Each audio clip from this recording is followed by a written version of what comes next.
Nakakadismaya itong ginagawa ni Senator Amy Marcos na ito na sinisira niya hindi si BBM kundi sinisira niya yung buong pangalan ng mga Marcoses. Napakatagal ng panahon, more than 30 years, no? 36 years na niyuyurakan, sinisipa, dinadaganan, tinatadyakan ang kanilang pangalan sa paninira. Na ngayon na ang mga Pilipino ay nagising sa katotohanan na lahat ng paninira ay isinantabi nila at kanilang ibinoto si Pangulong Bongbong Marcos para maituwid ang kasaysayan at upang gumanda ang takbo ng Pilipinas at makabawi tayo sa lahat ng mga pangyayaring mga lumugmok sa ating bansa. Ngayon ay sinisira niya. Sinasabi pa niya na nag-drug user daw si BBM at yung kaya pinakasalan ni Lisa ay upang maging matuwid ang kanyang buhay. Napakalaking kalokohan yan.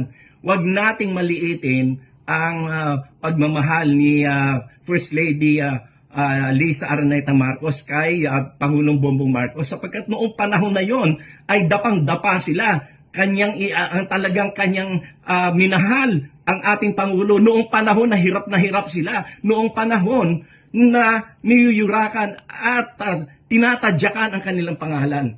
At noong panahon na yon ay wala sa posisyon si Pangulong Bongbong Marcos. Noong pinakasalan siya, nilalait pa niya, panlalait pa yung ginagawa ni Senator Amy Marcos. Nasaan naman ang kanyang utak? Sana napunta ang utak mo, Amy? Kaibigan kita pero hindi ganyan dapat ang ginagawa mo. Sinisira mo yung pangalan ng buong pamilya nyo. Oh, bakit? Kasi meron kang nahuhulinigan na yung iyong bagman dyan sa DPWH ay malapit na raw kumanta sa aking pagkakaalam sa mga media circle ay malapit na kumanta yung iyong bagman dyan sa Ilocos, yung mga DPWH projects na yan. At sa aming narinig din na si Diskaya pala ay contributor sa campaign mo, na donors mo rin sa campaign mo. At yung hindi ka na pagbibigyan doon sa mga pwesto na gusto mong ipa-appoint. Kaya ikaw ay galit na galit sa iyong kapatid.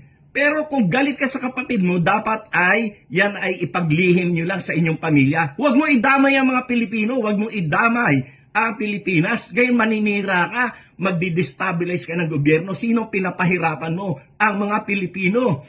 Yan ba ang dapat mong gawin? Dapat mo bang sirain ang ating bansa? Mag-isip-isip ka, Amy. Nasaan ang utak mo? Gusto niyong pag-resign si BBM? Iilang piraso lang naman kayo na nagsasabi niyan. Takot na takot kasi kayo na malapit na kayong makorner, malapit na kayong makasuhan, malapit na kayong makulong kayo na mga kalaban ng politika sa administrasyong BBM. Nagsisigawan kayo, iilang piraso lang kayo gusto mag-resign, samantalang mas marami ang naniniwala at kumakampi kay Presidente Bongbong Marcos. Yung mga aligasyon niya ng mga adik-adik na yan, lumang tugtugin na yan, wala nang bumibili dyan. Kahit nga noon pang binabato yung issue na yan kay President Bongbong Marcos, anong nangyari? For the first time, a majority elected president ang ating naihalal for the first time. At for the first time, nagkaroon ng boto na pagkarami-rami ng 31 million plus. At yan ay kauna-unahang nangyari.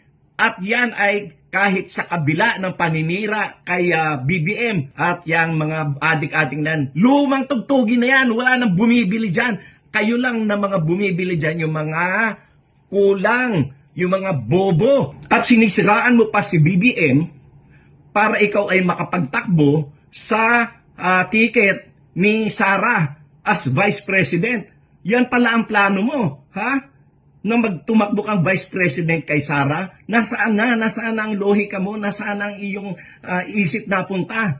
Ha? Kinakampihan mo ang mga mamamatay tao, ang mga magnanakaw, ang mga korap.